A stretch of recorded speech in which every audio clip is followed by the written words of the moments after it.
వెళ్తుంది? Sir, cockroach Janata party అనేది ఒక ఆన్లైన్ ఉద్యమంగా స్టార్ట్ అయింది. ఎంత ఉధృతమైంది, ఆ ఉధృతికి కేంద్ర విద్యాశాఖ మంత్రే వెనక్కి తగ్గాల్సి వచ్చింది. రాజీనామా చేయాల్సి వచ్చింది. కేంద్రమే వెనక్కి తగ్గాల్సి వచ్చింది. సరే, ఇప్పుడు మరో 2 ఆన్లైన్ ఉద్యమాలు తెరపైకి వస్తూ ఉన్నాయి. E20 పెట్రోల్ ను వ్యతిరేకిస్తూ E20 జనతా పార్టీ అనే ఒక ఆన్లైన్ మూవ్మెంట్ స్టార్ట్ అయింది. దాంతో పాటు రిజర్వేషన్లు ఆపేయాలి, రిజర్వేషన్ హటావో ఆందోళన్ RHA పేరుతో ఆన్లైన్ లో ఒక ఉద్యమం స్టార్ట్ అయింది. సార్, E20 విషయంలో కేంద్రం వెనక్కి తగ్గుతుందా? అండ్ మరి రిజర్వేషన్లు అంటే చాలా సున్నితమైన అంశం. ఈ విషయంలో కేంద్రం ఎలాంటి ఆలోచన చేసే అవకాశం? కేంద్రం ఎలాంటి చేస్తుందో నేను ఎలా ఊహించగలను? మీరు కేంద్రాన్ని అడగాలి, నన్ను అడిగితే నేనేం చెప్పగలను? కేంద్రం ఏ రకంగా ఊహిస్తుంది అనేది స్పెక్యులేషన్ నేను ఎప్పుడు చేయను. మనం చాలాసార్లు మన విశ్లేషణలో మళ్ళీ చెప్తున్నా, ఐ కెనాట్ స్పెక్యులేట్ కేంద్రం ఎలా ఊహించుతుంది, ఎలా ఆలోచిస్తుంది అని. అది కేంద్రం పని. కానీ ఎలా చెయ్యాలి మాత్రమే నేను చెప్పగలను. E20 పెట్రోల్ అయితే జెన్యూన్ కన్సర్న్. అది దానికన్నా ముఖ్యమైనది అంటే ఇది ప్రభుత్వానికి ఏ రకమైన సవాళ్ళను ఇస్తుంది అనేది ముఖ్యం. సో ప్రభుత్వం ముందు మీకు ఈ కాక్రోచ్ జనతా పార్టీ ఉద్యమము, ఈ పేపర్ లీక్స్ ఒక పెద్ద సవాల్ని క్రియేట్ చేసింది. ఎందుకంటే బీజేపీ సపోర్ట్ బేస్ ను ఇది ఎఫెక్ట్ చేసింది కనుక మీకు E20 పెట్రోల్ కూడా బీజేపీకి ఉన్నటువంటి సపోర్ట్ బేస్ కూడా ఎఫెక్ట్ చేస్తుంది. ఎందుకంటే paper leaks and E20 petrol ప్రజలందరి సమస్య, మీకు అన్ని వర్గాల సమస్య కనుక ప్రజల్ని అన్ని రకాల అస్తిత్వాలను అధిగమించి ఏకం చేయగలుగుతుంది. ఇప్పుడు రైతు ఉద్యమానికి వచ్చాక ఏం చేశారు? రైతులకు మాత్రమే సంబంధించింది కనుక తప్పించుకోగలిగారు. అందులో వరి, గోధుమ పండించే రైతుల ఇతర మరి గిట్టుబాటు ధరలు అందరికి మీరు మినిమం సపోర్ట్ ప్రైస్ మిగతా వాటికి లేవు కదా అన్నారు. పంజాబ్, హర్యానా, వెస్టర్న్ ఉత్తరప్రదేశ్ రైతులు, ఇతర రైతులు అంతగా పాల్గొనలేదు కదా అన్నారు.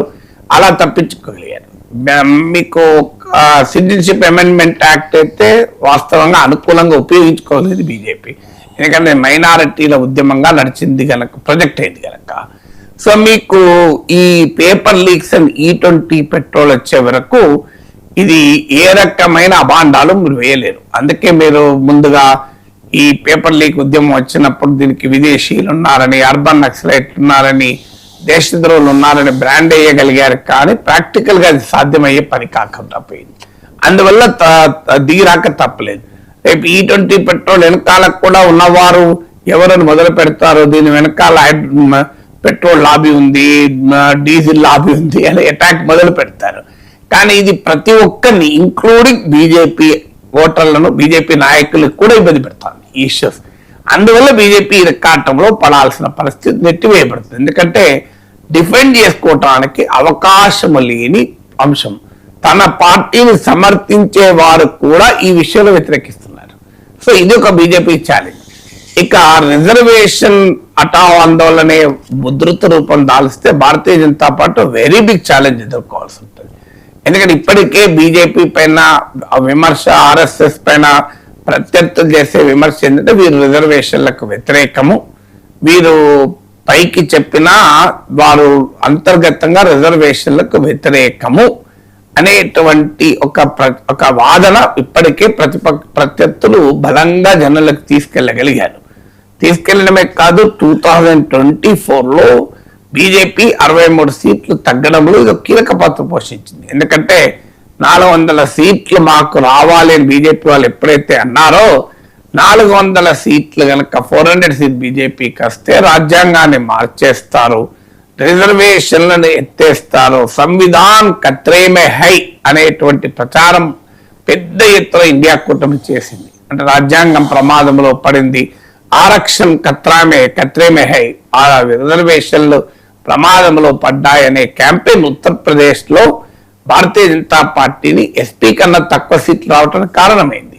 పెద్ద ఎత్తున ప్రజల్లో వ్యతిరేకత, అణగారిన కులాల్లో వ్యతిరేకతను ఎదుర్కోవాల్సి వచ్చింది. దాని నుంచి బయటపడే లోపే యూజీసీ సోషల్ జస్టిస్ నిబంధనలు వచ్చాయి. యూజీసీ సోషల్ జస్టిస్ నిబంధనలు అంటే విశ్వవిద్యాలయాల్లో కుల వివక్ష నియంత్రించేందుకు మొదలైన బీజేపీ కోర్ సపోర్ట్ లాబీ అనే అప్పర్ కాస్ట్లు తీవ్రంగా వ్యతిరేకించారు. మీకు ఉత్తరప్రదేశ్ లాంటి స్టేట్ లో కూడా బీజేపీ ఆఫీస్ బేరర్ రిజైన్ కూడా చేశారు. అంటే బీజేపీ పైన అప్పర్ కాస్ట్ లాబీకి ఉండేటువంటి ఇన్ఫ్లుయెన్స్ కి ఇది ఒక ఉదాహరణ. మీకు బీజేపీకి నార్త్ లో అగ్రకుల ఓటర్లు ఒక బలమైన పోల్ కాన్స్టిట్యున్సీ. సో ఆ కాన్స్టిట్యున్సీని కాపాడుకోవడానికి రిజర్వేషన్లకు వ్యతిరేకము అనే ఒక ఇండికేషన్ ఏమైనా వెళ్ళారనుకోండి, ఇతర సామాజిక వర్గాలన్నీ దూరం అవుతాయి. ఎందుకంటే బీజేపీ మండల్ పాలిటిక్స్ తో అప్పర్ కాస్ట్ అట్రాక్ట్ చేసినట్లే మండల్ను రీవిజిట్ చేసి, అంటే non Yadav OBCs, non dominant OBCs, non dominant Dalits, most backward cost తో సోషల్ ఇంజనీరింగ్ చేయగలిగింది. సో ఆ వర్గాల నుంచి మద్దతు పోయే ప్రమాదం ఉంటుంది.